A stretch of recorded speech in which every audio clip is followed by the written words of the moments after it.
Ok. Então vamos nós, de maneira rápida aqui, a gente vai falar um pouquinho de anatomia, tá?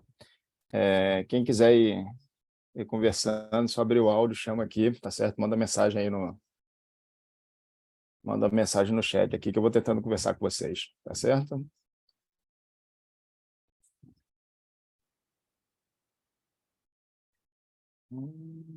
Por que não está maximizando? Espera que estou sofrendo aqui.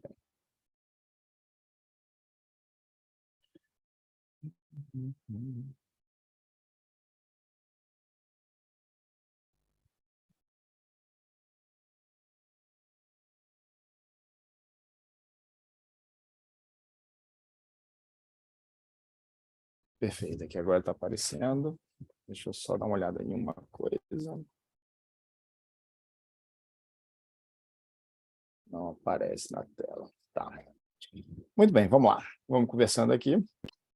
Qualquer coisa que quiserem perguntar, só chamar. Acho que agora vai. Então, boa noite, pessoal. Obrigado pela paciência aí. A gente tá começando, tá? Então, deu um pouquinho de trabalho aí, mas acho que deu tempo de todo mundo entrar.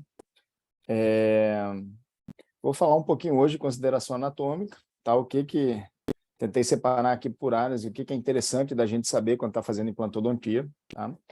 Então, a primeira coisa que eu tenho que entender é que eu consigo entregar um resultado de excelência para o meu paciente de implante. Então, hoje, na nossa implantodontia contemporânea, eu consigo devolver a estética ao meu paciente, eu consigo devolver a naturalidade, mesmo quando o paciente se apresenta dessa forma. Então, ele tem um resto radicular, ele tem indicação de remoção dessa estrutura, e trabalhando bem essa estrutura, eu consigo entregar um resultado, um perfil de emergência, e eu consigo entregar uma prótese garantindo a manutenção dessa arquitetura gengival, tá? Então, a preservação dessa estrutura, manutenção da papila, manutenção da margem óssea. E eu poderia mostrar esse caso daqui, como acho que muita gente já viu em congresso, o professor mostrando que ele faz o implante, ele preenche um gap, ele coloca o implante na posição tridimensional ideal, ele faz a coroa, ele pode ou não preencher o gap, já vi gente falando que não preenche o gap, e ainda assim entrega esse tipo de resultado. E eu posso cair na conversa, eu posso acreditar que 100% dos meus casos, quando eu for tratar dessa forma de implante imediato, se eu não preencher gap, se eu não colocar conjuntivo, se eu fizer só o meu implante, a minha prótese, possivelmente o que vai acontecer é que eu vou entregar o mesmo resultado, em 100% dos casos. Só que isso daqui, na verdade, seria uma falácia, tá? Isso eu consigo entregar porque eu compreendo a anatomia daquela região. Então, eu avalio esse meu paciente, e eu volto o slide, e eu vejo que meu paciente ele tem papila curta, ele tem um volume gengival interessante, ele tem tecido queratinizado, eu olho que ele tem essa infecção, ele está perdendo dente, mas ainda assim esse paciente ele está apresentando manutenção daquela margem. Ou seja, eu compreendo pela anatomia, pelo conhecimento aqui dessa estrutura, que é um paciente altamente previsível. Então, o que eu fizer nesse paciente daqui, se eu não errar grosseiramente a posição do meu implante, o perfil de emergência da prótese, vai ser muito mais simples eu manter essa estrutura. E eu dizer que isso daqui está sendo mantido, não porque eu fui 100% correto naquele tratamento, mas, na verdade, porque era um paciente que me dava previsibilidade no tratamento, por eu conhecer as estruturas anatômicas, tá? Então, o que eu tenho que ver é que, na verdade, para tratar esse caso daqui, eu sei que eu posso lançar mão, eu posso abrir mão do tecido conjuntivo, ele não vai fazer falta. É um paciente que ele se encaixa num perfil gengival, num fenótipo gengival espesso. Eu sei que a anatomia daquela região, vai me favorecer. Eu sei que a gengiva daquele paciente é muito estável. Então, eu tenho que entender que eu vou ter que enquadrar esse paciente dentro de alguma condição. Então, o que eu vejo? Que esse paciente, na verdade, ele tem uma gengiva espessa, ele tem essa característica de fenótipo gengival espesso, então ele se enquadra nesse perfil que é mais previsível. Só que se eu for tratar 100% dos meus pacientes, como eu falei, dessa mesma forma, o que vai acontecer é que muitas vezes eu vou errar mais do que acertar na conclusão do meu caso. Porque se ele tem gengiva espessa e eu procuro na literatura, o que eu vou ver é que só 20% dos meus pacientes perfil. Só que eu poderia estar dizendo para você lá que eu mostrei esse caso, então isso aqui é a solução, o que na verdade não é. Então, 80% dos meus pacientes eles não vão se enquadrar nesse perfil gengival espesso. Tá? Então, olhando aquela anatomia, eu vejo que o paciente não tem um ponto de contato na incisal, uma papila longa. Na verdade, ele tem uma superfície de contato, ele tem uma papila curta, ele tem uma faixa de tecido queratinizado interessante. É um paciente que não tem um escalonamento daquela gengiva. Então, é um paciente que, pela condição anatômica daquela região, ele possivelmente já vai ser muito mais previsível do que um paciente que tem, por exemplo, um ponto de contato mais incisal, o que ele tem um festonamento maior dessa gengiva. É um paciente que lá em cima, quando eu olho o primeiro caso aqui à direita, é um paciente que ele já tem recessão.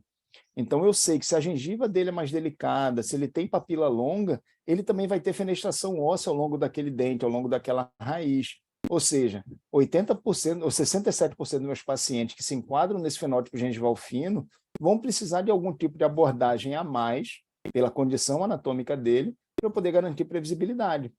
E vai ter um meio termo ali que eu não sei enquadrar esse paciente no fenótipo gengival espesso ou no fenótipo gengival fino, porque ele tem característica das duas condições.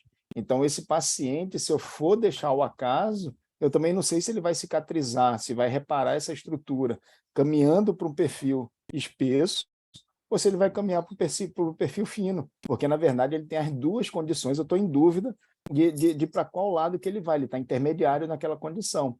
Então, o que a gente vai preconizar é que, se eu tenho essa condição intermediária, então, na verdade, eu devo tratar esse paciente como fenótipo gengival fino. Tá? Então, pacientes que têm fenótipo gengival intermediário, eles são tratados como fino. Então, terapeuticamente, quando está o meu paciente no consultório para tratamento de implantes imediados, eles vão ser separados em terapia entre fenótipo espesso e fenótipo fino. E eu considero o fenótipo intermediário como um fenótipo fino. Tá? E isso daqui a gente já consegue prever o que vai acontecer quando eu procuro na literatura a diferença de reparo ósseo ou de remodelação do meu alvéolo quando eu penso na exodontia. Então, o fenótipo gengival espesso, ele não vai ter reabsorção daquela tábua óssea vestibular porque ele tem uma cortical interessante. Então, enquanto aquele osso, aquele alvéolo está sendo preenchido por osso, eu tenho uma cortical ali que está protegendo. No fenótipo gengival fino, o que vai acontecer é que eu vou ter uma reabsorção daquela face vestibular. Então, eu vou perder muito mais estrutura óssea do que no fenótipo gengival espesso. E isso vai refletir justamente na recessão gengival. Eu vou ver que o meu alvéolo, depois de reparado, um fenótipo gengival espesso, ele meio que permanece, ele vai manter aquele volume, ele vai manter aquela margem gengival, enquanto que o fenótipo fino eu vou ter uma atrofia muito maior, muito mais severa daquela estrutura. Tá? Em relação à papila, sempre que eu removo um dente, que eu tiro o suporte daquela papila, eu vou promover também uma baixa dessa estrutura. Então, o fenótipo gengival fino, que tem uma papila mais longa, eu vou sentir muito mais do que um fenótipo gengival espesso, em que a papila já é curta, que eu consigo devolver aquele contorno fazendo uma prótese provisória, está trabalhando o perfil de emergência. Opa. E eu vou ver que meus dentes adjacentes vão manter aquela minha crista óssea mais alta. A maior área de recessão que eu vou encontrar, a maior área de reabsorção óssea que eu vou encontrar é justamente nesse ponto C. Então, no centro do meu alvéolo é onde eu vou ter a maior repercussão em relação à remodelação óssea, no fenótipo gengival fino. Tá? Então, isso quer dizer que, se eu for reabilitar meu paciente e não fizer nenhuma terapia coadjuvante junto com aquele implante, se eu não colocar um tecido conjuntivo, se eu não preencher o gap, possivelmente o que eu vou encontrar vai ser uma atrofia muito grande, possivelmente 1,5 milímetro, 2 milímetros aí de recessão gengival. E isso pode ser evitado quando a gente faz um enxerto conjuntivo. Tá? A gente estava conversando, pessoal do doutorado, tem um artigo que a gente quer promover que, justamente, quando eu mudo o fenótipo gengival, esse defeito vestibular, mesmo quando presente já, que eu tenho um defeito ósseo vestibular, se eu faço o meu tecido conjuntivo naquela região, eu minimizo o risco estético, tá? De migração daquela margem no implante imediato. Tá? Então, posso fazer um implante imediato, colocar meu provisório imediato, trabalhar com o contorno da margem que eu quero que fique, e trabalhar um conjuntivo para estabilizar essa margem naquela altura que é desejada. Então, aqui está o outro exemplo. Eu fiz um caso em que eu consegui entregar um resultado satisfatório sem fazer conjuntivo, só que na maioria dos casos o que eu vou precisar, na verdade, é trabalhar com conjuntivo para poder mudar esse perfil. Então, eu vejo agora um paciente diferente, é um paciente que já tem um dente um pouco mais triangular, tem um sorriso alto, aparece o contorno daquela gengiva, tem uma papila que é um pouco mais longa. Então, eu preciso garantir, tem áreas de recessão já nessa região, então eu preciso garantir para esse paciente daqui que aquele sorriso dele vai permanecer, que eu não vou causar uma recessão gengival nesse paciente por causa da terapia com implante que eu estou propondo. Eu estou vendo aquele alvéolo da paciente, esse alvéolo está me favorecendo a pensar no implante imediato. Então, vou remover aquela estrutura delicadamente, eu vou tunelizar aquela região vestibular e eu vou trabalhar complementando esse tecido com conjuntivo, mudando o perfil gengival do meu paciente, o fenótipo gengival do meu paciente. Tá? Então, eu tenho que trabalhar com o meu implante na posição tridimensional ideal, eu tenho que preencher o gap, minimizar essa atrofia do alvéolo, e eu ainda associo com o tecido conjuntivo para garantir que a margem gengival vai ficar em posição. Então, essa minha paciente, eu posso tratar até o dente dela como provisório, para poder ajudar no processo de cicatrização, e o que a gente vai encontrar é isso, o paciente vai sair com esse perfil da minha cirurgia, e esse perfil vai permanecer ao longo dos 3 meses que eu preciso para poder começar a pensar em trabalhar o meu definitivo. Tá? Então, está aí a margem preservada. Oi, alguém perguntou?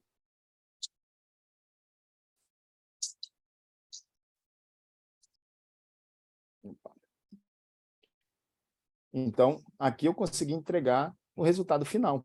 E quando eu for fazer agora minha definitiva, a única coisa que eu preciso é transferir esse perfil de emergência que eu conquistei para o laboratório poder manter aquele perfil. Tá? Também não adianta nada eu ter feito tudo isso e eu não tenho cuidado de mandar para o meu laboratório o perfil de emergência que é desejado. Tá? Então, eu fiz a parte cirúrgica, para terminar com a parte protética, eu preciso ter esse contato com o meu laboratório para garantir o término esse resultado que a gente conquistou. Então, eu vejo agora também que, por essa foto daqui, eu dei muito mais volume para a gengiva. Então, eu mudei o fenótipo gengival dessa paciente, dificilmente essa paciente vai ter algum tipo de recessão. Tá? Estou transformando o fenótipo fino num fenótipo espesso, justamente por causa desse enxerto de conjuntivo que foi aplicado. E eu vejo que se eu tenho tecido ósseo, se eu coloquei meu implante, ou se eu tenho tecido mole, se eu coloquei meu implante na posição tridimensional ideal, o que eu vou ver também é a manutenção da crista óssea acima da cervical do meu implante. Tá? O perfil de emergência desse componente protético que eu estou colocando aqui, ele vai ser muito favorável para a manutenção desse osso a longo prazo. Tá? Então, eu vou ter estabilidade aí dessa estrutura a longo prazo. E eu vi agora que eu preciso de tecido conjuntivo. Então, o medo que a gente vai encontrar lá do conjuntivo, será que é seguro eu trabalhar aquela região? Até onde que eu posso ir com bisturi para não ter o risco de ter um sangramento excessivo ali na minha cirurgia, tá? Então, eu posso trabalhar, e eu gosto de trabalhar com essa técnica linear, tá? Eu faço a minha incisão linear e eu vou tirar o tecido conjuntivo subepitelial. E aí, para promover isso daqui, para remover esse tecido, para causar a mínima agressão naquela região, é assim que eu gosto de fazer, tá? Então, o processo cicatricial, para mim, eu acho que vai ser muito interessante. Para tirar esse conjuntivo e colocar naquela região, eu tenho que saber até onde eu posso invadir com o meu bisturi, porque senão eu vou ter um sangramento excessivo que eu posso pegar justamente o caminho ali, a anastomose da minha artéria palatina, tá? Então, para evitar isso, eu tenho que ter noção de anatomia. Eu posso minimizar esse risco se eu for fazer a remoção do meu tecido desepitelizado. Quando eu faço meu tecido desepitelizado, eu já sei pela anatomia que minha artéria vai estar passando muito mais profunda, tá? Ela vai estar passando lá no periósteo, não vai estar passando nessa área de tecido conjuntivo. Então, se eu não aprofundo a minha incisão, se eu não avanço além do tecido gorduroso, da minha camada de gordura subepitelial, então eu sei que eu vou estar trabalhando com a margem de segurança. Quando eu trabalho com linear, que é como eu gosto de fazer, eu corro um pouco mais de risco. Então, eu tenho que ter noção de como que aquela artéria vai atravessar o palato. Tá? Então, aqui só mostrando um caso de desepitelizada, a gente faz a desepitelização em própria boca, tá? Com uma broquinha, limpando, tirando aquele epitélio para poder tirar só a lâmina própria do meu conjuntivo. E essa é a explicação do porquê eu prefiro não fazer. A gente está procurando algumas outras formas aqui de tratar, de colocar o curativo nessa região, para poder ser um pouco mais confortável para o paciente, mas isso para mim ainda me agride um pouquinho. Então, por isso que eu prefiro fazer lá a técnica linear. De toda forma, para trabalhar com segurança, tem que saber aonde que passa aquela artéria. Então, qual a profundidade que aquela artéria vai passar para eu poder trabalhar com segurança a remoção desse conjuntivo. Então, eu tenho que entender que quando eu tenho um paciente que tem um palato raso, que eu vejo aquela maxila bem aberta, eu tenho que tomar cuidado porque minha artéria palatina vai estar mais próxima da crista da margem gengival palatina. Conforme eu tenho um paciente que vai caminhando para um palato mais profundo, eu começo a aumentar essa distância. Então, o que eu vou ver é que num palato intermediário, eu tenho lá 12 milímetros de distância da minha artéria para a minha junção amelo-sementária. Então, eu consigo trabalhar com segurança, porque eu vou trabalhar lá com 10 milímetros, com 9 milímetros de profundidade, que dá mais ou menos a lâmina ativa do meu bisturi, da minha lâmina 15C. Eu vou ter que reduzir um pouco essa altura quando eu trabalho num palato mais raso. Eu vou ter que pensar ali em 5 milímetros de altura de tecido conjuntivo, se eu quiser trabalhar nessa técnica linear. E se eu tenho um palato profundo, talvez eu consiga avançar um pouco mais, tá? Consigo tirar um pouco mais em altura de tecido. De toda forma, eu quero saber para que eu preciso tirar muito em altura de tecido conjuntivo, se na verdade eu quero só naquela região cervical. Então, não preciso tirar uma grande extensão de tecido conjuntivo, porque a única coisa que eu quero modificar é a quantidade de gengiva, o volume gengival que o paciente tem naquela área cervical. Então, possivelmente, os 5 milímetros de espessura, de altura, que esse palato raso me fornece, já é mais do que suficiente para mudar o perfil gengival do meu paciente. Tá? E eu vou ver que eu tenho uma diferença também quando eu trabalho na área de pré-molares e molares e eu trabalho na área mais anterior. Então, conforme eu caminho para a região mais anterior, eu vou ter uma diferença na qualidade daquele tecido conjuntivo. Outro detalhe é que, em média, o que vai acontecer é que a gente tem uma altura da margem gengival ali na faixa de 12, tá? De 12 milímetros, isso aí seria uma média na mulher, e de 14 no homem. Então, eu consigo tirar, em 93% dos casos, um enxerto ali com 8 milímetros de altura, pelo menos. Então, isso aqui é mais do que suficiente para eu poder mudar, fazer a mudança do fenótipo gengival do meu paciente. Eu vejo também que, conforme eu caminho para uma região mais posterior, eu começo a me aproximar de uma zona de risco, porque aquela artéria vai começar a ficar mais próxima da região da margem gengival. Conforme eu caminho da região mesial do meu primeiro molar superior e eu vou até a região mesial do meu primeiro premolar, eu tenho uma área de segurança. Tá? Quando eu trabalho ali dentro daqueles 9, 8 milímetros em relação à margem, tá? Sem aprofundar muito. Então, isso daqui eu sei que eu não vou causar um sangramento, não vou ter risco de romper a artéria lá desse meu paciente. E eu vejo aqui que eu tenho volume, tá, do meu conjuntivo, que é mais do que suficiente. Eu não preciso tirar toda essa quantidade de conjuntivo. Quando eu trabalho de forma desepitelizada, quando eu quero tirar só o epitélio em boca para poder remover a lâmina própria do meu conjuntivo, eu vou entrar 1,5 de espessura. Tá? Eu não preciso de muito mais do que isso para modificar o fenótipo do paciente. Então, removendo 1,5 de espessura, eu ainda tenho muito tecido para chegar até a região do periósteo, onde vai estar passando a minha artéria. Tá?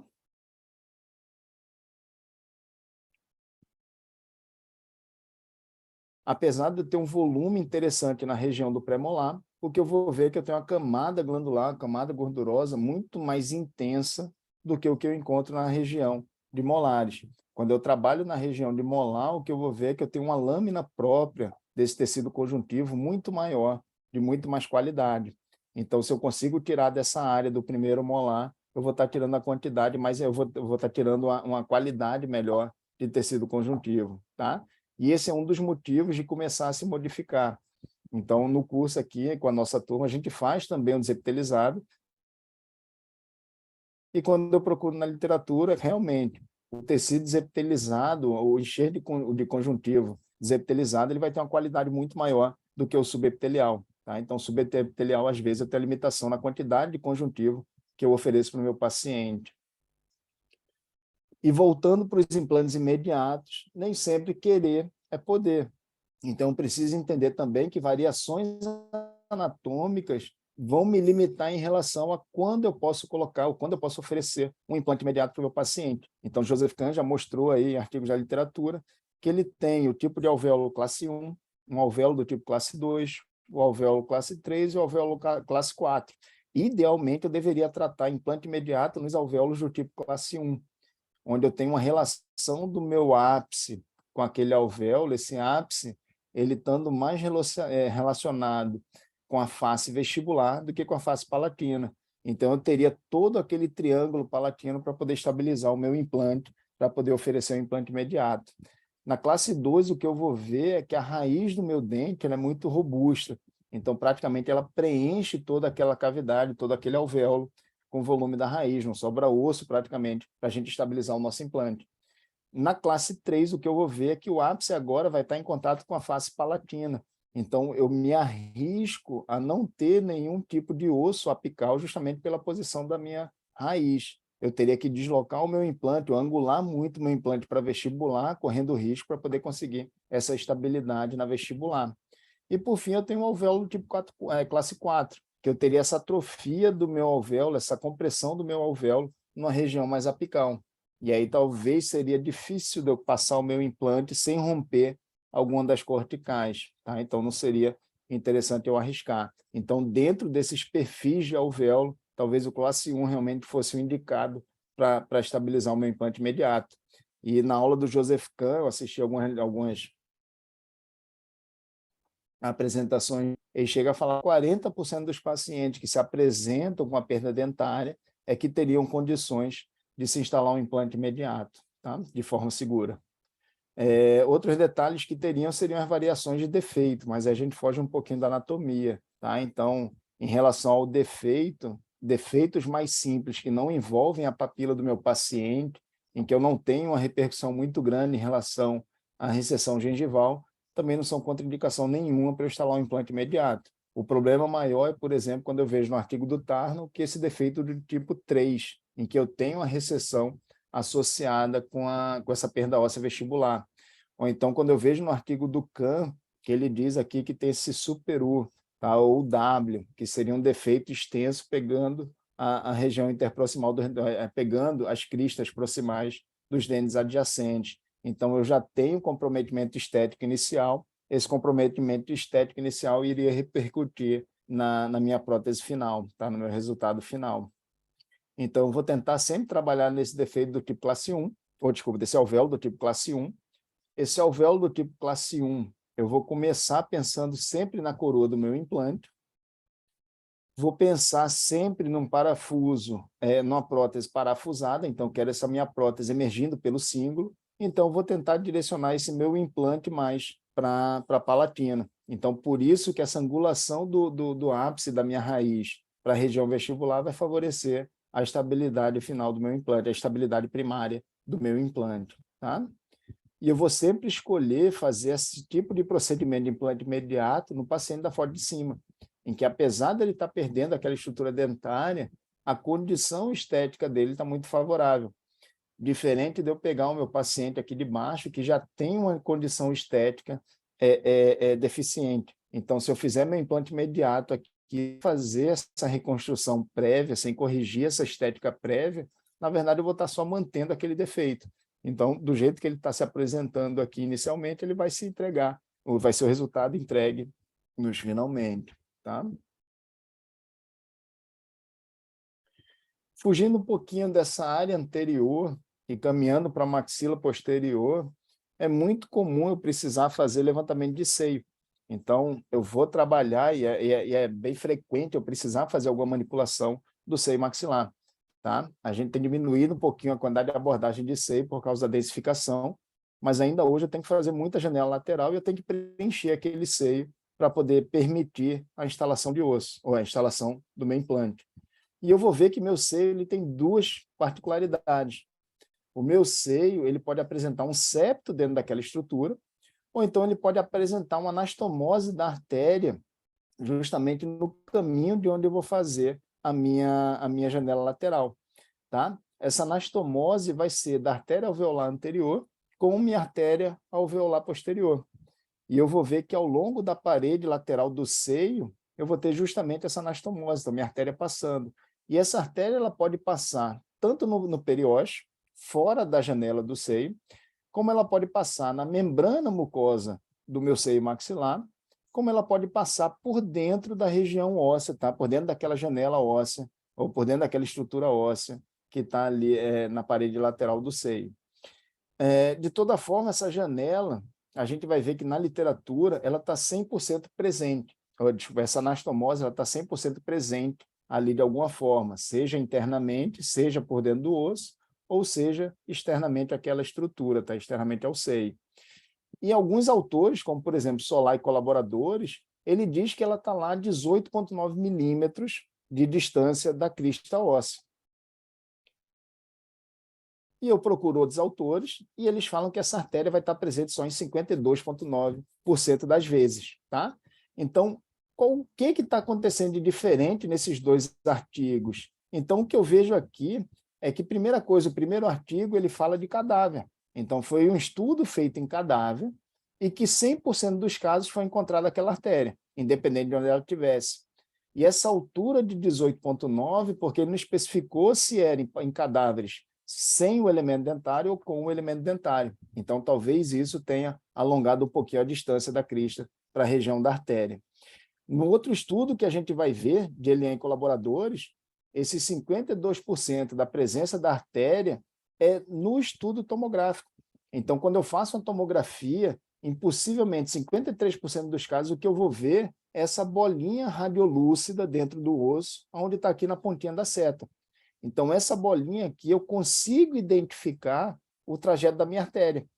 Então, o que é isso? Eu sei que se eu fizer a minha osteotomia nessa região, eu vou estar levando a um sangramento dessa região, porque eu vou estar rompendo a integridade daquela artéria. E o paciente não vai ter problema de repercussão sistêmica por conta da hemorragia, mas a cirurgia de seio é uma cirurgia delicada. E eu romper essa artéria, eu estimular um sangramento excessivo naquela região, possivelmente vai comprometer meu resultado final. Eu vou perder campo por conta daquele sangramento desnecessário na área que eu estou abordando. Tá? Então, se eu estou vendo esse tipo de acidente anatômico aqui, o que eu vou pensar é em modificar a forma como eu faço a minha osteotomia. Então, eu posso utilizar, por exemplo, um piezo para tentar promover a manutenção daquela estrutura, tá? Para poder não romper aquela estrutura, que é como a gente está vendo aqui na foto do lado. Tá? Essa artéria ela vai passar, em 80% dos casos, acima dos 15 milímetros. Também acima dos 15 milímetros vai favorecer a minha vida, porque eu posso usar uma broca neurológica. E eu posso fazer essa osteotomia abaixo desses 15 milímetros, tá? Se meu seio é bastante pneumatizado. Então, eu tenho espaço para poder trabalhar. Só em 20% dos casos é que ela vai complicar a minha vida, porque ela vai estar mais próxima ali do alvéolo. E aí, realmente, nesses casos, eu vou ter que pensar numa abordagem diferente. De toda forma, agora, quando eu olhar a minha tomografia, eu vou ter com mais carinho a presença dessas estruturas ali nos cortes anatômicos, tá? Nos cortes tomográficos. Tá? Então, o risco aí naqueles 20% vão estar abaixo dos 15 milímetros de altura. E eu vejo aqui na foto que eu consigo remover aquela janela lateral com piezo e eu consigo expor aquela artéria sem romper aquela artéria, mudando simplesmente o material que eu estou fazendo, a abertura da janela. Tá? E aí, se eu estou vendo aquela artéria, eu consigo agora fazer o descolamento da minha membrana. Tá? Então, precisaria de um material um pouquinho diferente aí para fazer essa abertura. Se for fazer com a broca, a remoção dessa janela, possivelmente eu vou romper essa estrutura. Tá? Então, mostrando aqui o caminho da artéria na figura de baixo, na foto de baixo, o autor ele fez a marcação ao longo do trajeto da artéria, e se meu seio é bastante pneumatizado, eu posso fazer a utilização da minha broquinha neurológica de abertura de janela abaixo da linha dessa artéria.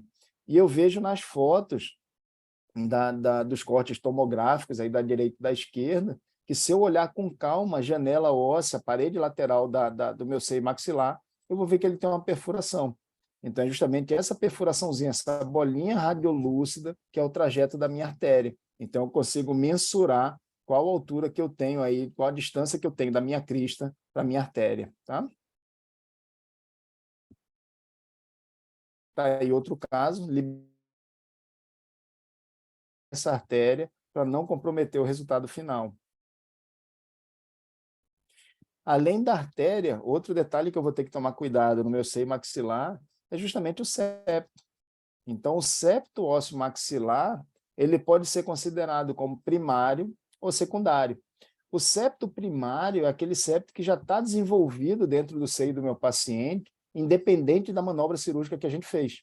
O septo secundário é aquele septo ósseo dentro do seio do meu paciente que foi criado por mim.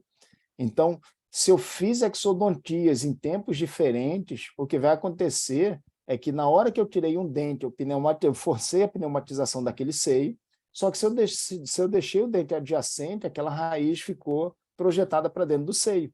Se eu tirar em outra época aquele segundo elemento dentário, o que vai acontecer é que eu posso criar um septo ósseo por conta dessa cortical óssea que ficou projetada para dentro do seio. Então, isso aí seria a consideração do septo ósseo secundário.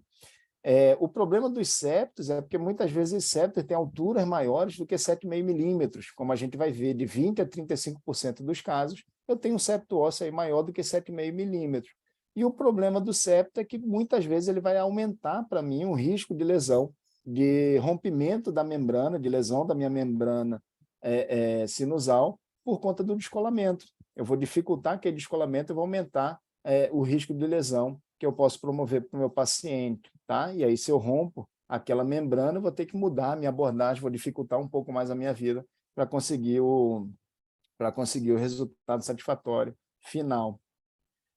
Se eu peço panorâmica, muitas vezes eu não vou conseguir também avaliar totalmente aquele septo. Então, o que eu vejo aqui é que eu tenho um septo que atravessa de um lado a outro, dividindo duas cavidades, o meu seio maxilar, só que quando eu peço uma panorâmica, aquilo dali é muito delicado, é muito fino. Então, não vou conseguir identificar na panorâmica a presença daquele septo. Então, mesmo hoje, mesmo em caso de paciente dentro do total, que já estou planejando fazer um levantamento de seio, é muitas vezes interessante eu pedir uma tomografia para poder ter um detalhamento maior daquela estrutura que eu vou abordar. Apesar de ser muito comum fazer levantamento de seio, de ser muito comum na implantodontia fazer o levantamento de seio apenas com pedido de panorâmica. O problema, na literatura eu vou encontrar que eu posso fazer um diagnóstico errado da presença ou ausência de septo em 30% dos casos, se eu vou avaliar apenas com a radiografia panorâmica. Se eu faço a minha tomografia, eu consigo trabalhar de forma diferente aquele seio. Então, o risco que vai ter aqui é na hora que eu estiver promovendo o descolamento, eu fiz a minha janela lateral e eu vou ver que eu vou ter algumas áreas que podem estar feitas em cima, essa osteotomia ter sido feita próxima ao septo. Então, na hora que eu for começar a fazer o descolamento, eu tenho um risco de lesar aquela artéria. Se o meu septo ele divide o meu seio em duas cavidades, eu posso pensar em fazer duas cavidades para poder preencher, como tem aqui na foto da direita acima. Então, eu já sei que tem o septo, por que eu vou trabalhar descolando aquele septo? Então, eu faço uma janela anterior, uma janela posterior, e eu trabalho como se fossem dois seios maxilares distintos. Tá?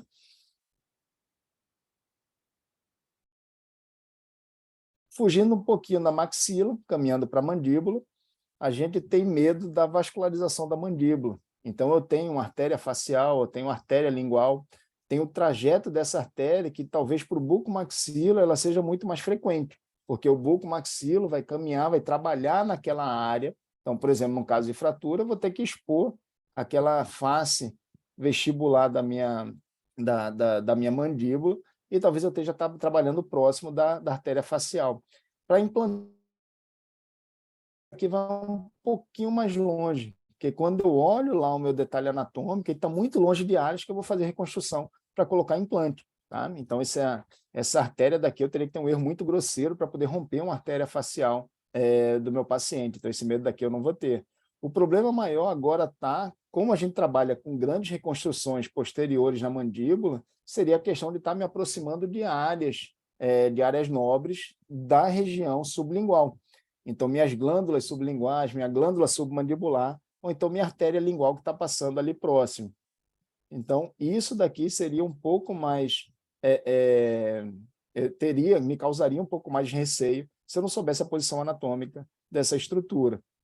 De toda forma, é interessante eu saber que essa estrutura existe, É interessante eu saber o caminho que ela vai ter e muitas vezes é interessante eu saber que essa arteríola lingual ela também vai penetrar na região anterior da minha mandíbula. Então, se eu vou fazer um protocolo, um paciente totalmente dentro, e eu vou precisar descolar aquele tecido, talvez essa arteríola lingual ela esteja penetrando na região da mandíbula, tá? Naquela região anterior. Eu vou precisar agora descolar aquele meu tecido na lingual e eu tenho que liberar bastante mucosa, porque eu também faço grande reconstrução, faço enxerto nessa região posterior. Então, qual seria o limite para eu trabalhar com segurança quando eu vou fazer o descolamento e a manipulação dessa região, tá? Então, eu vejo esse artigo daqui e eu consigo identificar na minha tomografia quando eu tenho essa arteríola lingual penetrando pela região anterior da minha mandíbula. Então, eu vejo que existe esses forames, existe esse caminho, e que, na verdade, o que mais vai acontecer vai ser aumentar o sangramento ali durante esse procedimento. Mas, de toda forma, eu tenho formas de dissecar essa estrutura sem precisar me preocupar em grande sangramento, em romper aquele tecido, tá?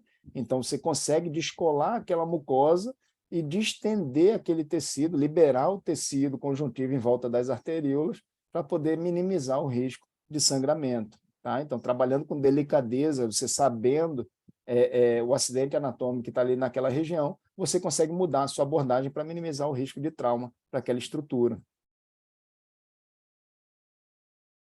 E eu preciso liberar a minha mucosa para poder garantir para o meu paciente que eu vou ter estrutura suficiente para deixar previsível aquele enxerto posterior que eu quero promover. Então, a primeira coisa que a gente vai aprender quando trabalha com enxerto é que a minha manipulação tecidual tem que ser delicada, eu tenho que liberar esse tecido, eu não posso lacerar esse tecido, e meu fechamento primário tem que ser passivo. Então, eu tenho que ter liberdade de movimentação, liberdade de tecido para poder fechar essa região. E o que eu vou ver é que eu tenho a área, eu tenho meu músculo miloióideo, que ele vai estar aderido àquela face lingual da minha mandíbula. Então, eu posso descolar o meu tecido até a inserção do miloióideo, mas eu não devo avançar do miloióideo, porque senão eu vou estar desinserindo justamente o assoalho da minha mandíbula. Então, eu vou estar aumentando o risco de infecção e vou estar começando a invadir regiões que têm acidente anatômico nobre. Então, não quero ir além da minha região miloioideia, justamente para evitar as artérias e glândulas que passam ali na região sublingual. E eu consigo dissecar esse tecido justamente mantendo a integridade da minha inserção miloioideia. Eu consigo dissecar essa estrutura até onde a minha musculatura vai estar inserida. E o cuidado que eu vou ter agora é em manipular corretamente aquele tecido conjuntivo que está acima. Eu tenho que romper a união do músculo miloióideo com a mucosa lingual e não desinserir o miloióideo da mandíbula, tá? Então, quando eu procuro na literatura, eu vejo que eu tenho formas de tratar essa região para garantir isso daqui sem estar correndo risco. Então, tem dois autores aqui que são interessantes, o Marco Ronda e o Claudio Stache, são dois italianos, e eles gostam de trabalhar utilizando o bisturi. Então, para fazer essa manipulação, ele descola o tecido até a inserção da musculatura miloioideia,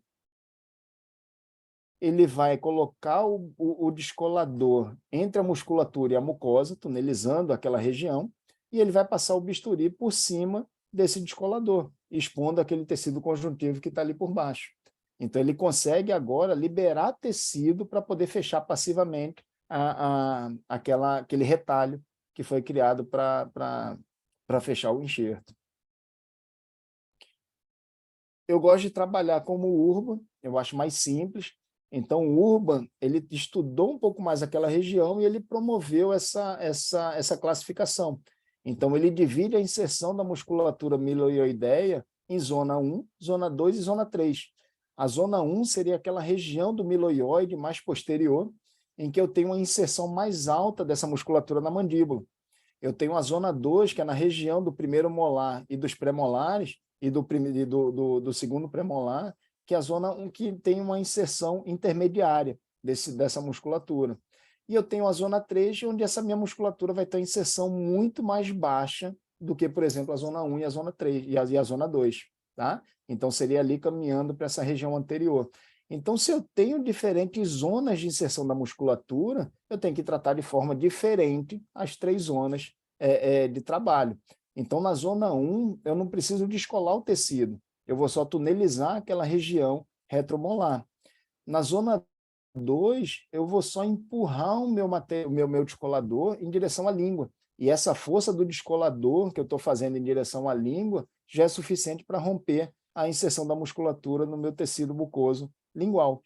Na zona 3, se eu for trabalhar da mesma forma que a zona 2, eu vou ter que aprofundar muito. Então, vou traumatizar muito meu paciente. O que eu vou fazer é passar as costas do bisturi só naquela inserção mais alta da musculatura para poder nivelar o meu retalho, para deixar ele totalmente plano e eu não ter como se fosse uma tenda, eu ter áreas de tensão na região posterior, na região anterior. Então, está aqui. Eu faço a tunelização da zona 3, eu libero aquela área retromolar, e é esse movimento que eu vou fazer, tanto na vestibular como na lingual. Então, eu estou longe da minha artéria facial, eu estou longe da minha artéria lingual, eu estou longe da minha glândula, justamente porque eu faço esse descolamento até 10 milímetros da minha crista óssea, e depois eu vou trabalhar apenas manipulando tecido mole para poder dar amplitude, tá certo? Para poder dar liberdade de movimento para essas estruturas. Eu quero mostrar o conjuntivo que está por baixo, eu só quero romper aquela ligação da musculatura. Então, é um trabalho delicado que a gente faz, é delicado, é simples, porém é delicado, tá? Então, tem que ter só esse cuidado para eu não romper a minha mucosa. Então, o que eu faço na vestibular, depois de fazer minha incisão superior axial, eu vou fazer na lingual sem precisar dessa incisão, tá? Então, você vê ali que a musculatura miloioideia, ela continua aderida naquela face lingual, não foi desinserida, então, o assoalho da minha mandíbula está preservado e eu estou só liberando a mucosa acima dessa musculatura, tá? Bom, de uma forma breve, uma segunda-feira à noite, eu tenho que agradecer aí a atenção de vocês, mas eu acho que era isso que eu queria mostrar, um pouquinho de anatomia, tá? Um pouquinho do que a gente vê aí, como que eu aplico essa anatomia na implantodontia, tá? Então, tentando direcionar bem, para não ficar falando só de anatomia, anatomia, anatomia, mas tentar mostrar o porquê que o conhecimento da anatomia vai diferenciar o meu tratamento depois, o meu resultado final, tá? Então, conhecendo a anatomia, eu consigo prever algumas complicações, eu consigo trabalhar com um pouco mais de segurança. Eu acho que eu sou suspeito para falar de anatomia, eu sou formado em buco, mas antes de fazer buco-maxilo, como eu achei que minha anatomia na faculdade, sem falar mal do meu professor, mas já falando, eu achei que foi um pouquinho deficiente, então fiz especialização em anatomia justamente por causa disso, para ter um pouco mais de segurança quando eu fosse trabalhar lá no hospital, trabalhar com a bucomaxila, trabalhar com trauma, eu poder ter mais segurança quando eu fosse fazer meus acessos, meus descolamentos, tá? Então, sou suspeito para falar, eu gosto bastante dessa parte de anatomia, aplicação da anatomia aí na nossa área, tá? Muito bem, tenho que agradecer aí a vocês, eu abro aí para quem quiser conversar um pouquinho, falar um pouco, a gente está aí à disposição.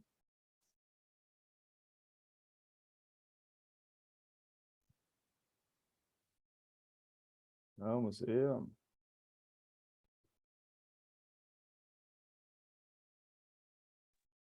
Ô, professor, Manda, Marcelinho. ó, Ah, uma solução para quando o seio, você faz fazer levantamento de seio, ele tem aquele septo bem marcado. Seria fazer uhum. duas janelas, uma mais anterior e outra posterior, e dividir meio que em Isso, duas. isso. Se você tem um septo muito alto, vai ser difícil de você conseguir descolar até em cima daquele septo, tá? E se eu for tentar fazer isso, muito provavelmente você vai romper a membrana exatamente naquela posição. Então, se eu faço uma abordagem anterior e eu levanto aquela região anterior e eu levanto a região posterior, talvez eu não precise mexer naquele septo, tá? Eu consigo fazer duas concavidades, eu consigo preencher aquelas duas áreas como se fossem dois seios diferentes, tá? E aí possivelmente eu vou aumentar a previsibilidade do meu enxerto. Outra opção que você tem, mas aí é mais difícil porque assim depende do material que eu vou ter no consultório, Uhum. seria eu ter um piezo. E aí, na hora que eu estiver fazendo o descolamento da minha membrana, eu estaria usando a cureta do piezo ao invés de estar usando a minha cureta de seio convencional. E aquela cureta de seio ela já vai promover a osteotomia conforme eu vou soltando aquela membrana, tá? Entendi. Isso aí seria as duas formas aí que eu acho que seria mais simples de trabalhar, certo? Certo. Valeu. Muito bem. Tem uma pergunta aqui de Ana Letícia, que ela está falando, ao invés de trabalhar com biomaterial particulado, se pode usar bloco autógeno ou xenógeno? Pode. Eu acho que quem assistiu minha aula, aí, o pessoal da especialização, sabe que assim, pode e você pode tudo. Você pode o que quiser, o paciente é seu, tá? Vai depender da sua filosofia. Eu, Sérgio, acho que se eu trabalhar com bloco autógeno, o que vai acontecer é que eu estou gerando mais trauma para o meu paciente, tá? Não gosto de falar mal de técnica, cada um tem a sua, mas eu acho que assim, foi até o que falaram para mim. Tá, é Mário Sérgio, né? Pronto, Mário. Então é o seguinte, para que eu vou agredir meu paciente se eu tenho algum substituto ósseo que pode me suprir? Então, por exemplo, hoje está na moda a técnica de Cure, ou tá na moda a técnica de Bone Ring. Para que eu vou fazer essa agressão, a não ser realmente assim, ganhar tempo? Eu vou reabilitar meu paciente mais precoce porque é osso autógeno. Mas para que eu vou ter essa agressão se eu consigo fazer uma regeneração óssea guiada com menos trauma, né? Oi? Hola, hola. Hola. Olá, Kike. Como estás? Bien, bien. Buenas noches, doctor. Buenas noches. ¿Está bien? Muy bien, muy bien. Disculpe la tardanza. Nada, no tiene que desculparte. Ok. Es muy bienvenido. Sí, si tiene duda, puede hablar acá. Yo voy a tentar gastar mi portuñol. No, no, se le entiende perfecto. Gracias. Nádia, muito bem. Então, pronto, eu posso botar bloco ao invés de particulado. Para aumentos verticais, não. Tá? A gente procura na literatura a utilização de bloco para aumento vertical, eu não tenho previsibilidade. Então, na verdade, quando eu penso em fazer aumento vertical, eu posso trabalhar com os blocos divididos, tá? A técnica de Cure. E aí eu consigo criar a caixinha para poder promover o aumento vertical. Realmente, quando a gente pensa em previsibilidade, a técnica de Urban seria a técnica mais previsível, tá? O bloco, seria interessante, a gente tem uma filosofia, tá? Não sei se o Léo já mostrou aqui, mas a gente tem a história do conceito de aumento ósseo. Então, assim, eu tento entender primeiro o defeito para poder pensar na terapia, porque terapia a gente tem um monte. Eu não sei, na verdade, é quando eu vou aplicar aquela terapia, quando é que ela está indicada. Porque, às vezes, por exemplo, eu posso usar uma barreira reforçada com osso particulado associado ao osso autógeno para fazer um aumento horizontal? Posso. Mas para que isso? Porque é muito mais do que aquele defeito precisa. Porque se eu trabalhar com a membrana de colágeno e talvez só com biomaterial, dependendo do defeito horizontal, já seja o suficiente. Então, assim, eu tenho que entender que quando eu tenho um defeito ósseo horizontal, que eu ainda tenho uma quantidade de medular, então o bloco está mais do que bem indicado. A única coisa que eu faria era, talvez eu não usasse o bloco autógeno, porque a gente está tentando trabalhar com mínimo trauma, e realmente o bloco autógeno vai estar gerando um trauma maior para o meu paciente. Então, se eu fosse escolher algum material, e o Lécio pode falar até melhor do que eu nisso daí, seria trabalhar com bloco xenógeno, ou heterógeno. E aí eu minimizo o trauma do meu paciente, e Lécio tem, como é que se diz, tem resultados excelentes trabalhando com substituto ósseo, tá? Mesmo em forma de bloco. Eu gosto de trabalhar com regeneração óssea guiada, com particulado. O Lécio trabalha muito bem os defeitos horizontais com isso, o Lécio é mestre. Tanto que o nome do material, se você quiser comprar lá na Critério, é o Lumina Lécio. Tá? E o pessoal já sabe que você está comprando aquele bloco heterógeno. Tá? Eu gosto de trabalhar com particulado. Vai mudar, então, dependendo do meu defeito, voltando para a anatomia, conhecendo a anatomia do meu defeito, se eu tenho só cortical, se eu tenho a cortical associada com medular, se eu tenho uma medular mais interessante, então vou modificar, na verdade, a técnica de enxerto que está sendo indicada ali. Se eu tenho só cortical, não adianta pensar no bloco, porque talvez aquela cortical não suporte o bloco e nem dê nutrição para aquele bloco consolidar. Então, se eu estou com a cortical apenas, talvez seja mais interessante eu fazer realmente os salsas. E aí misturo o autógeno com o particulado e dou mais previsibilidade para o meu enxerto. Se eu não tenho altura, então eu não posso pensar em membrana de colágeno. Se eu estou pensando em defeito tridimensional, eu vou continuar mantendo o autógeno associado com substituto ósseo particulado, mas eu vou colocar agora embaixo de uma tela de titânio, embaixo de uma barreira de PTFE reforçada, porque o defeito pede agora um arcabouço rígido. Tá? Então, seria aí. A técnica é a mesma, de regeneração óssea guiada, só que eu vou modificando meu material de acordo com o que o defeito pede. Tá?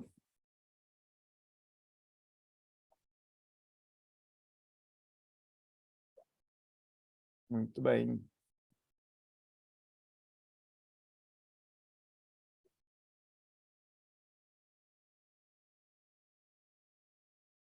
Muito bem. Quem não quiser abrir o áudio, se quiser mandar uma pergunta aqui, agora dá para ler aqui o chat, aí eu consigo ler alguma coisa, tá certo? Se tiver outra dúvida, quiser conversar um pouquinho, a gente tem aí mais um tempinho. Obrigado, né? Valeu. Na correria aqui, a gente tentar mostrar um pouquinho de anatomia, seria uma aula bem mais extensa para a gente falar de anatomia, mas pelo menos para criar curiosidade aí do porquê saber anatomia, né? Tentar tirar esse trauma da época da graduação aí da anatomia 7 aqui da Federal que a gente estudava. Pois é, quando o Lécio vai vir no Goiás, ele está só esperando o convite. Quando vocês chamarem aí, eu acho que ele vai.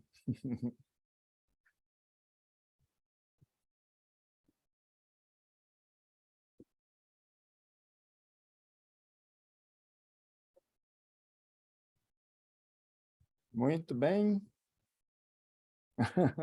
Vou. A gente tem um amigo aí, muita gente boa, o Donizete. Vira e mexe, a gente estava aí no Donizete, faz um tempo que a gente não tem ido, mas é uma experiência muito boa. E o Lécio era professor aí, né? Já fui também em curso na época que o Lécio tinha um curso. Obrigado pelo convite.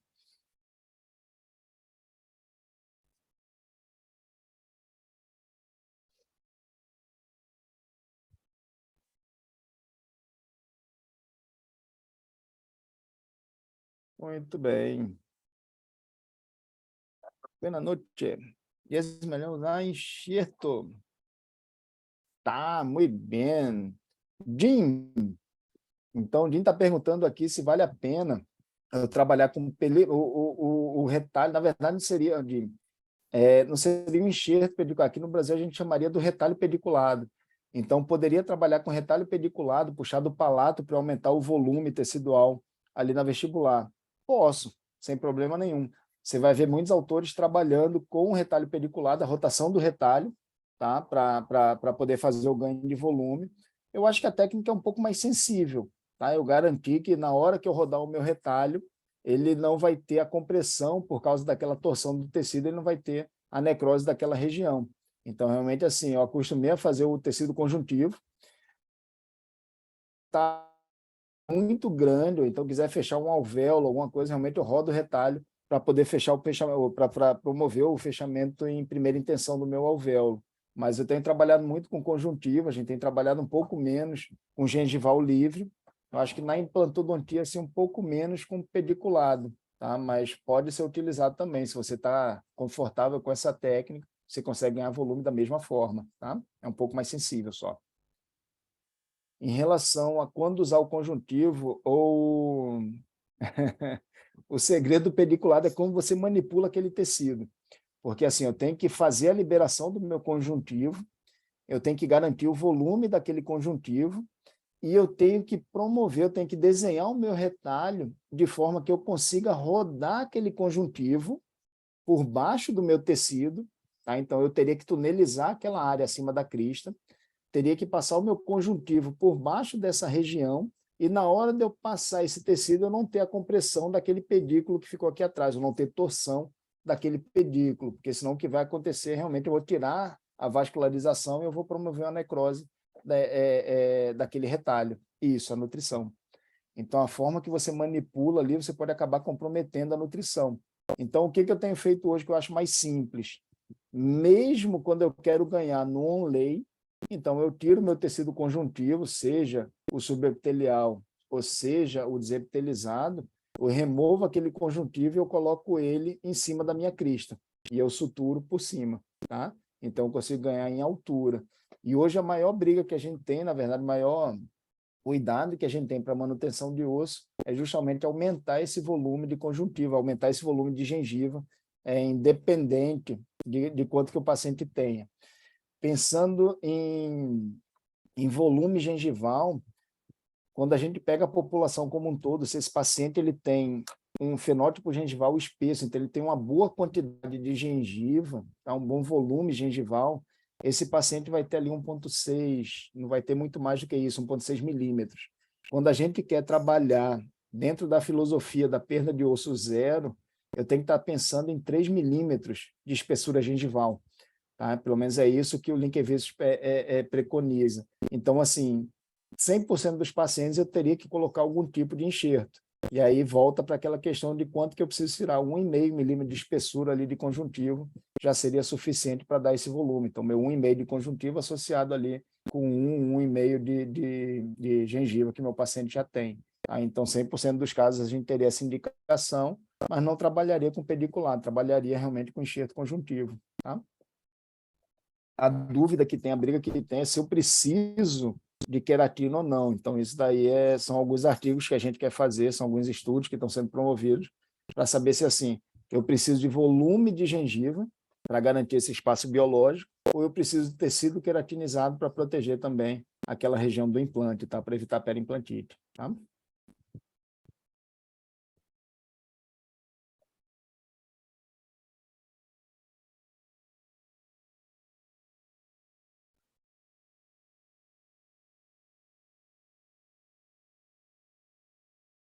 Tranquilo?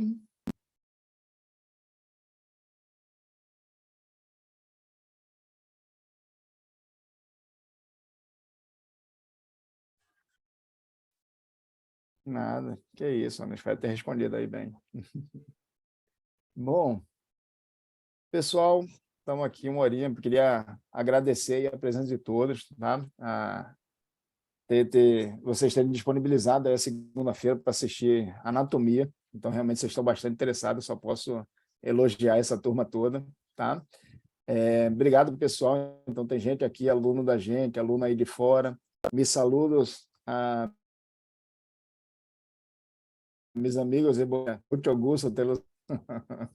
Obrigado aí, pessoal. Valeu. Eu que agradeço aí vocês. Muito bom ter aqui vocês. Eu espero a gente encontrar... Jim, obrigado aí. Eu espero encontrar vocês mais vezes. Vamos ver se a gente começa a fazer um pouquinho mais. Acho que hoje foi muito legal. A gente teve a presença aqui de mais de 50 pessoas na aula. Então, assim, para mim isso é muito legal. Segunda-feira à noite aqui tá com vocês aí, tá com um grupo bom. Então, acho que vale a pena a gente investir um pouquinho mais. Já que falamos de anatomia, a gente pode falar um pouco mais depois de conversar sobre o tipo de enxerto, cada tipo de enxerto, pelo menos para a gente plantar uma sementinha, para a gente tentar estimular um pouco mais aí o estudo da implantodontia, que é uma área tão legal, tá? A gente mostrar que, como se diz aí fora, como o pessoal fala, a implantodontia é muito mais do que só colocar o implante lá no osso. Colocar o implante no osso, qualquer um coloca. O difícil é justamente a gente acertar a posição, fazer tudo direitinho. A técnica de cura a gente pode chamar o Tássio, que é um grande amigo da gente, tem uma publicação nossa com ele, tá? Que ele fez a técnica de cura, ele é bem empolgado com isso. Eu vou falar para você, Ana, que assim, técnica de cura eu acho muito interessante, mas não desperta minha curiosidade, não desperta muito aí minha atenção para tá querendo fazer em todos os casos, não. Eu acho muito complicado. Estou botando aqui porque eu vejo a Ana Letícia, é o Mário Sérgio. Então, Mário, eu acho muito difícil, assim, não me chama tanta atenção. É uma técnica bonita, é uma técnica interessante, é delicada, mas realmente, assim, por depender muito do osso autógeno, eu acho que eu acabo agredindo muito meu paciente. E realmente eu tento, assim, se eu preciso de autógeno, eu vou tentar tirar o particulado com a broquinha particuladora, justamente para minimizar aquele trauma, né? Eu tento, assim, preservar ao máximo aquela estrutura, porque, assim, se fosse para trabalhar com um bloco, a gente não precisaria ter desenvolvido as técnicas que a gente tem hoje, substitutos ósseos. Eu fazia bloco autógeno aí 2003, 2004, 2005, que era o que a gente tinha disponível. Eu acho que com tanta técnica que a gente tem na literatura, tanta previsibilidade, talvez não seja interessante estar precisando, dependendo tanto coisa de, como é que se diz, tanto material autógeno do paciente. Lateralização tem. Lateralização eu acho interessante, assim, teve um paciente que veio para cá, e aí por questão da idade, então o paciente já tinha tentado colocar implante uma vez, já tinha tentado colocar outra, com insucessos, por conta da idade dele avançada, pela dificuldade, assim, a sensibilidade que ele tinha, um paciente bem sensível à dor, tá? Então, já vinha sofrendo um pouquinho aqui no curso. Eu ofereci para ele fazer lateralização, então achei menos traumático para ele afastar aquele nervo e colocar um implante longo do que estar pensando no enxerto e passar 9 meses ali. Implante curto é muito interessante, tá? Implante curto eu tenho usado um pouquinho mais.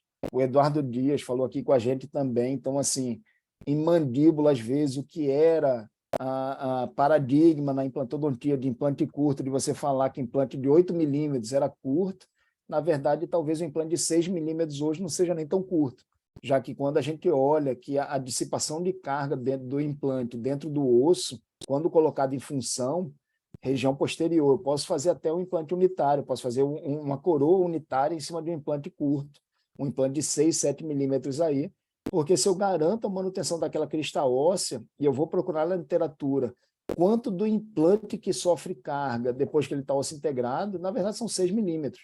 Então, assim, na implantodontia antiga, que eu aceitava perder 1,5 milímetro no primeiro ano e perder 0,2 a cada ano subsequente, isso ainda era taxa de sucesso, então o implante de 8 já é um implante curto.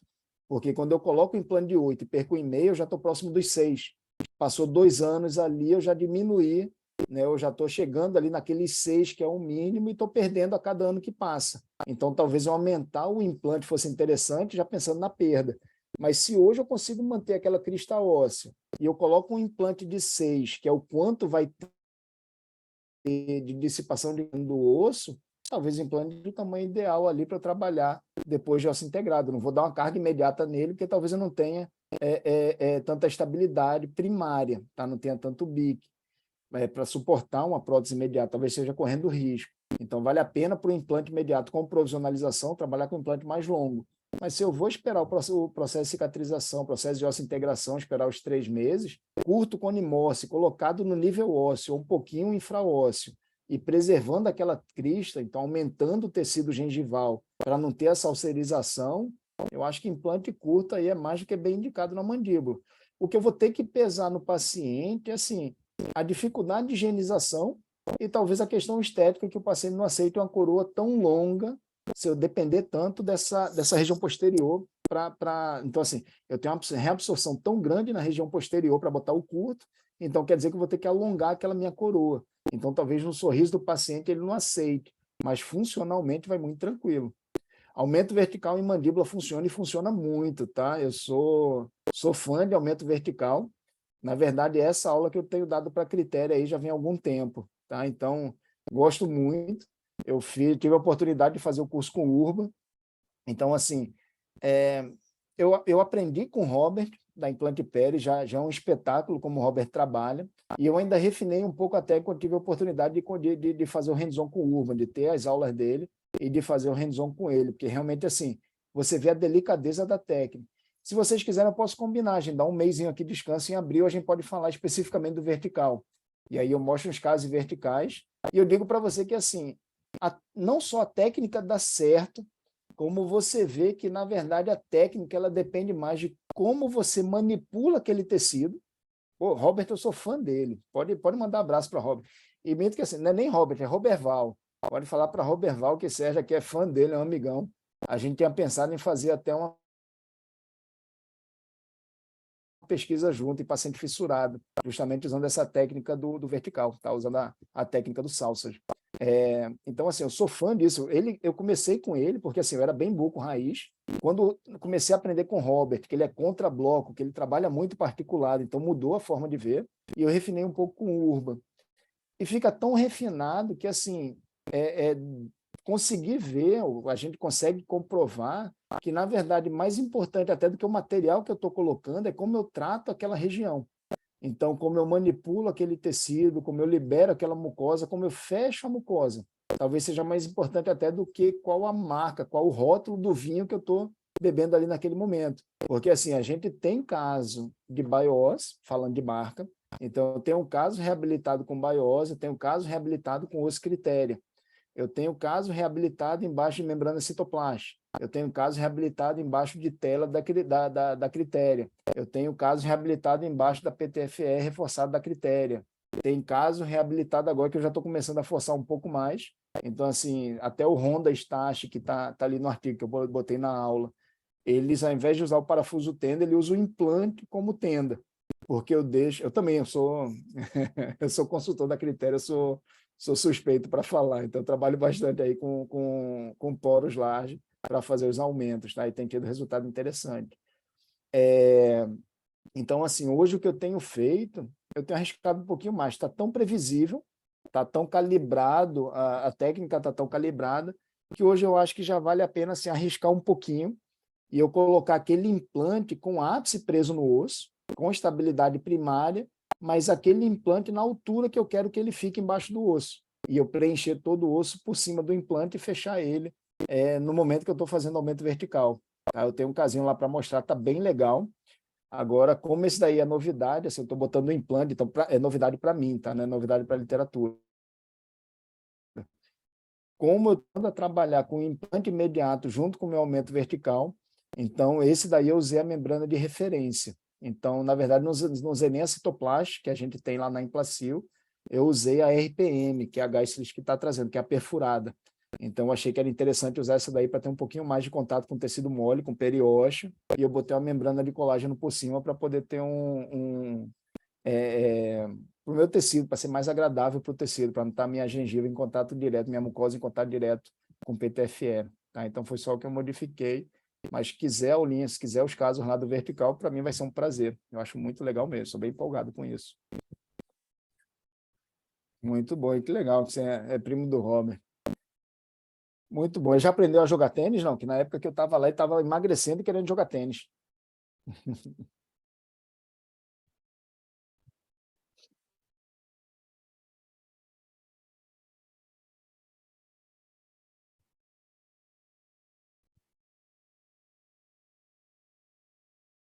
Muito bem.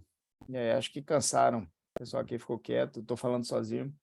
Vou dar um tempo para vocês. Minha esposa fala que eu falo demais. Opa, boa, mano. Então tem que marcar aqui o joguinho. Eu jogava aqui pelo ranking. Aí tem que jogar um tênisinho, é bom. Gosto bastante.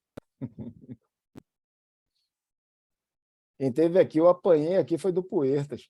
O Beto Puertas veio para cá, me chamou para jogar tênis, já veio uma pisa dele, foi fogo. Estou traumatizado até hoje, voltando a treinar. Então, são duas coisas boas que tem. Na verdade, as duas são para a saúde, que é jogar tênis, que é muito bom, e beber vinho. Isso daí acho que são duas coisas que deixam a minha saúde mais em dia.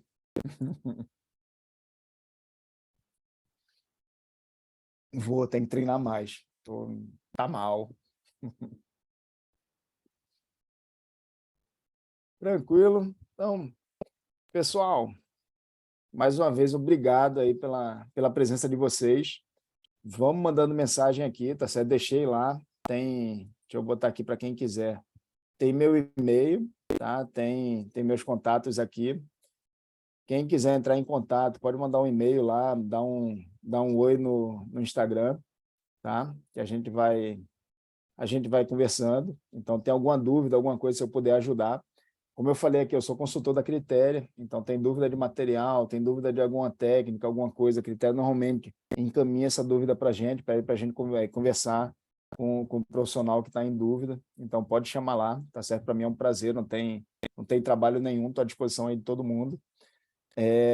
Quem quiser conhecer aqui Recife, então está aí a nossa casa, a gente tem uma escola aqui do Rio, em Recife, tem alguns lugares aí em São Paulo, quem quiser visitar lá, conhecer o espaço também, tá certo? Conversar um pouquinho, então tá sempre aberto.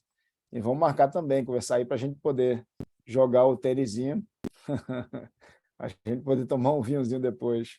Pessoal, muito obrigado aí, que é isso, Adriano, obrigado aí, vocês que são. Eu que tenho que agradecer vocês aí, tá essa hora da noite aí na segunda-feira. Sei que tá todo mundo cansado voltando do trabalho e a gente tá conversando aqui. Então, obrigado mais uma vez. E eu vou conversar com o Lécio então, que assim, para mim foi uma surpresa muito positiva. Eu gostei muito de ter vocês aqui hoje. E de anatomia, principalmente, que, como falei, é um tema um pouco mais complicado para chamar atenção e a gente teve um público bem legal. Então, acho que vale a pena a gente pensar agora na questão dos enxertos. Então, vamos conversar um pouquinho, coisinha assim, meia hora, 40 minutos, dá para a gente falar específico ali de uma técnica, ou pelo menos da manipulação do tecido. Eu acho que dá para a gente ter umas conversas aí ao longo do ano, tá certo? Espero ver vocês mais vezes aí. Pessoal, obrigado mais uma vez e uma boa semana aí para todo mundo. Boa noite, bom descanso aí. Falou, pessoal.